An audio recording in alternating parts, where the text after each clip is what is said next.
அதாவது மக்கள் கிட்ட இருந்து டோல்கேட்ல நீங்க வாங்குற காசு மாசம் 11 கோடி. ஆனா அதே மக்கள் பராமரிப்புக்கு நீங்க செலவு பண்ற காசு எவ்வளோ? வெறும் 30 லட்சமா? கேள்வி கேட்க ஆள் இல்லைன்னு நினைச்சிட்டீங்களோ? என்ன ஏதுன்னு தெளிவா சொல்றேன், நல்லா நோட் பண்ணிக்கங்க. மதுரை சம்பந்தமான அப்டேட் எல்லாம் தெரிஞ்சுக்கிறதுக்கு நம்ம சேனலை மறக்காம இப்பவே ஃபாலோ பண்ணிக்கோங்க.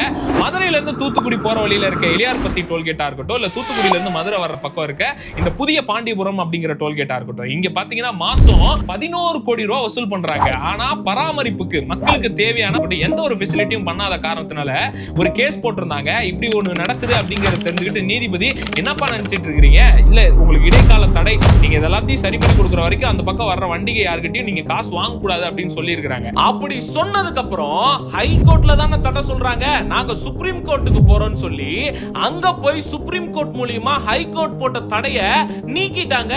ஏங்க, மக்களுக்காக ஹைகோர்ட் ஒன்னு சொல்லுது, அதுக்கப்புறம் அதெல்லாம் நீங்க வாங்கிக்கங்கன்னு சுப்ரீம் கோர்ட் ஒன்னு சொல்லுது. ஆக மொத்தத்துல டோல்கேட்ல மக்கள்கிட்ட காசு வாங்குவாங்க, ஆனா அதுக்கு போதுமான பராமரிப்பு பண்ணுவாங்களா மாட்டாங்களா? இந்த கேள்விக்கு நீங்க என்ன நினைக்கிறீங்கங்கறத கீழே மறக்காம பதிவு பண்ணுங்க. இது மாதிரி நிறைய மதுரை சம்பந்தமான அப்டேட் தெரிஞ்சுக்கிறேன் நம்ம சேனலை இப்பவே ஃபாலோ பண்ணிக்கோங்க. நான் இருக்கேன், நம்ம பேஜ் இருக்கு.